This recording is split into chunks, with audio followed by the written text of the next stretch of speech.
God. Francis, an amazing thing has happened this morning. What's happened?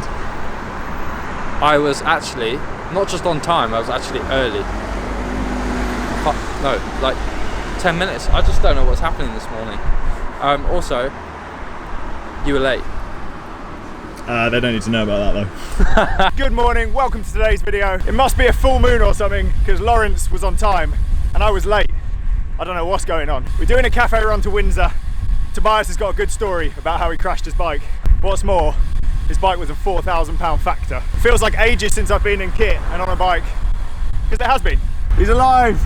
Just about. What's happened, dude? Crashed pretty badly last week. Yeah? Pretty badly, yeah. And yeah, you can barely hold on to the handlebars. Yeah, I can't walk. But you can ride full gas. Exactly, yeah.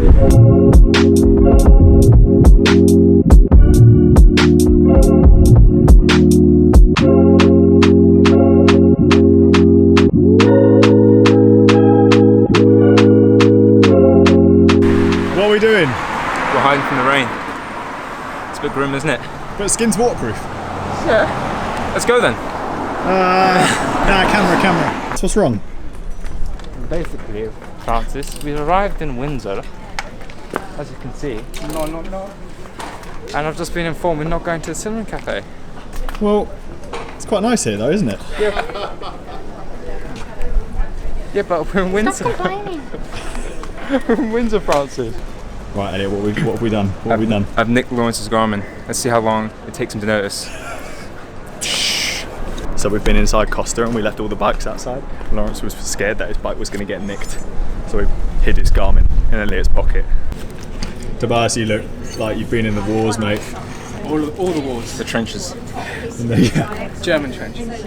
What did you title my video? When you know when I crashed like that? Yeah. You titled the video. 30 miles an hour crash or Yeah. something. It was really clickbait. Yeah. It was great. So what are you gonna name? Yeah, this you one? can choose the name of the video. What's the most 40 clickbait title you miles? can think of? Here's your bandage. Let's see. What happened? Front got basically taken out. Front wheel went down. Skidded everywhere apparently. Apparently. Wow. Did someone tell you? What were you Both racing? sides. Same race he was in. Ah. Yeah. On your brand new Factor, Yeah. which is what, like a £5,000 frame? No. £4,000 frame. I don't really know. I didn't pay for it. What are you doing with your road rash? Are you doing the standard dry it out rather than... Yeah, but then on this one it's quite bad. So I put one of these hydrocolloid pads, whatever they're called on. Oh, those are really, really good. What did you used to do the road rash? Leave it to dry out, Dry it, right? dry it, it, yeah. Scars are worse, but it definitely is easier Yeah. to manage. Lawrence, there's some salad there. Oh yeah, I'm the salad. I heard you love salad since you saw that fat picture of yourself. Do you know what, Francis? What? Sharp. Make some content. Think of some content. It's raining. It's cold. We're hiding. How long are we going to stay inside? Don't know. I'm not moving until it's I'm waiting until it stops. You know, we agreed earlier, didn't we? That we've both become fair weather cyclists. Fair weather cyclists now. There's only so many Perth's pedal races you can take. Yeah, no. Before you One crash. was enough for me. Let's go. Oh, we've only been in the cafe for an hour. Yeah. Chamois time's training time. Yeah, we're exhausted from that 50-minute ride. You're right, Tobias. It's flooded. Swing pool. Wait, one moment. Have you got it? Got what? My Garmin. With the bike Garmin. You fucking chose. You got it. Someone's got my Garmin. Have you lost it? Shut up. You're all smirking. I can tell you. You're so keen to go. You stripped down to your base layer in the rain. You think that was extra mean because you've lost your Garmin before? I have. Do you remember? My Garmin had been nicked, and I was in that cafe for like 2 hours, and I couldn't get warm. I was shivering for the whole time. That was a I bad phoned my day. mum. I was like, "Mum, can you come and get me?" She was like, "Okay, I'm coming." And I just sat there shivering for 2 hours. I didn't have any money for anything. The worst experience of my life, literally. And you got a And that Garmin wasn't even mine. We're going. I'm putting the camera away because it's going to get sprayed with water. Let's go.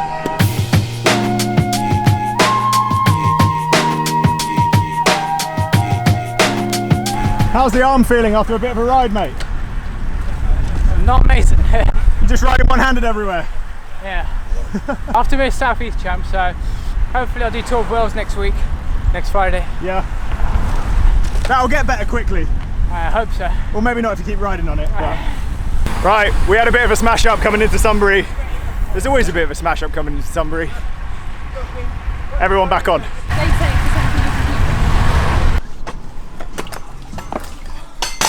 Right, I've just come to Neil's Wheels to shelter from the rain. You also just pretended to shut the door to give effect of you actually coming in. You're already in. Make me introduce myself. No, I can introduce you. Okay. It's Bailey. Hi. Bailey Punks. Or Bailey Jizz or some shit on Instagram, I don't know. BaileyJerks. BaileyJerks. BaileyJerks now, yeah. What does that mean? I'm a Bailey and I'm a jerk. Put the two together.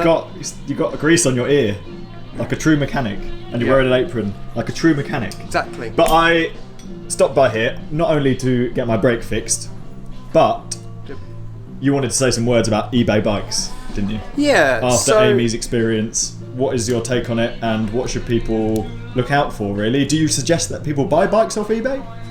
There's good and bad things, obviously. So with a shop like us here, we do second-hand bikes as well, which we go and fix. We fix already before they're sold. So you kind of hope that we go to any shop that does a second-hand bike, everything's already been checked. One of the things I want to go through with people is if you are going to go on eBay and buy some bikes, there's a few very simple checks that you can look at on a bike that you haven't seen before, and you're only going in a picture, to hopefully find out you don't get in a situation like Amy and get a bike that looks kind of okay in picture, and then you get it and there's lots of problems. I deal with a lot of people that come into my shop to get their bike fixed after buying on eBay, thinking they've got themselves a bargain. We then go into the gritty nitty of the bike and realise they need to spend more than what they paid for it to get it fixed, because it ain't a bike, they've been sold a turkey. So, first things first, if you're going to go look and buy a new bike, simple Allen key set. This is one by Tobias. Take it with you. Take it with you. We sell these for about £10. This can save you hundreds of pounds just by checking a couple of things when you go and look at a bike. The first, and this goes for any bike, this could be a road bike, mountain bike, BMX, whatever. Always check seat posts. Amy couldn't check it because she didn't go and see it. It was posted. Ideally, go and see it, right? Always. Yeah. Don't really try and not buy the bike blind unless you have to, but don't do it. So check this. If it moves, sweet, good. Check. Second thing, if you've got looking for an older road bike, this happens more on older bikes than it does on newer bikes because we used quill stems. So if it looks like this, not like what we've got up here on our GT grade. This is a 1 1/8 inch stem, threadless. This is a quill stem. Real habit of seizing over time, like the seat posts. So again, same set of Allen keys you got, loosen the top. Sometimes you might need to give it a little hit. Again, always ask the person, do this first. Like, first question if you're going to ask on eBay, does the stem move? Does the seat post move? If they don't reply, probably done. They haven't tried. It moves. You got no risk of that being stuck. Saving money again. If that's stuck, sure, the height might be okay, but if you ever have a problem with your headset or your forks get damaged, you have to cut it all off and you got to start all again. So it's another cost that's just going to add to your bill. Number 3. One thing that I see so much when people come in with their eBay bargains without properly checking is the wheels. Everyone gets really caught up with the condition of a tyre and if the tyre's flat. Like if you go up to a bike, first of all, and you get your hand like this, and you do that as your first check. It's like kicking a tyre in a... Moron. Yeah. Like, it doesn't matter. Like, don't do it. It just doesn't fucking matter. You got a pump. Pumps exist for a reason. You can use them to pump the tyres up. So the first things first, and this sounds really silly. It sounds like I'm basically teaching you how to suck a lemon. It sounds so simple, but so many people don't do it that I feel like I have to tell people about it. So, spin the wheel. obviously if there's a massive buckle in it, you're going to find out straight away. That's the really simple, most obvious thing. With the wheel in your hand, try and move it back and forth. If there is play, so you'll feel it wobble down here, check that the quick release or the nuts are done up. If it's still wobbling, there could be something wrong with the hub. It could have been ridden like this for a long time. You might have to buy a new wheel. Now, the one thing that a lot of people are very good at when they sell bikes on eBay is cleaning them. So a nice shiny clean wheel looks great, but that doesn't mean it's going to last very long or it's actually okay. The first thing to check if a wheel was actually damaged or not. With your fingers, give it a little tickle, give it a little stroke here, up and down, like a beautiful woman or something. I don't know. You ever done that to a woman? I couldn't say. If you remotely feel the surface is concaved, or you can feel a groove in the middle, so you're feeling it and you can feel the dip, that pretty much means that the wheel's out, it's done, throw away. So especially if you're getting quite a good bike, or you think is a good bike, replacing wheels on that kind of thing. What if it's convex? It's value for money. Convex? Yeah, even more wheel feel. Yeah, it's not gonna. I buy my wheels convex.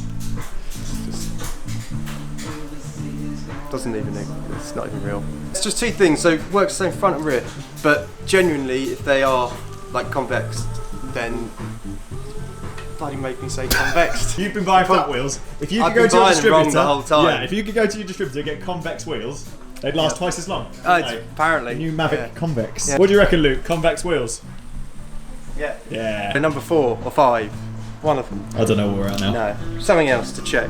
And these are all very quick. Like, I'm babbling on like a moron, but you can do all this so quickly, and it's all can be done by the eye with an Allen key set. And there's one other tool which I'll show you, which every cyclist should have anyway. Again, going purely on Amy's bike, we noticed that the rear end was quite bent, and it was really obvious just by going to the end, looking down, seeing where the wheel was sitting. So obviously we want the wheel to be in the middle of the frame on the back. In line with the bolt, this line in there as well. If it's off to the side, check if it's loose, undo that, make sure it's in place. If it's still off at an angle and not in the middle there, frame is bent. The other tool that everyone should have, this is a park tool one that this is the one tool I don't have. The one tool you don't have. Yeah. And it could it's so useful. Save you so much money. Yeah. So what this does is chain checker. It checks the percentage of wear on your chain. Of stretch, isn't it? It essentially stretch. So rather than the chain actually physically stretching, mainly what happens is the rollers here in the middle, they wear away. They wear away. So effectively the gaps get bigger, but the chain doesn't really get much longer. And what this does is it measures the percentage of wear in those gaps. If you take one of these, again, they cost about £10. Take one of these with you when you're buying a bike second hand. You get 0.75 and 1. If it falls in at 0.75, it usually means that the chain is worn. If you go in at 0.1%, it means that the cogs are worn. If you get your chain changed at the right time, you should almost never have to replace the cassette. If you've got a nice... Almost never? Almost. Really? If you keep reusing, like, you know, some people will tell you different things, but at 0.75, you should be able to get 3 or 4 goes out of a cassette. People like us, we're not here to, you know, rip you off with second-hand bikes from shops. They may be a tiny bit more expensive than some of the eBay things, but we do these checks for you. So, we'll, you know, a good seller would not sell your bike with a worn chain. Same with the brake pads, same with everything else. Support your local bike shop. Support the locals. Support your shops. Support shops. Just support shops.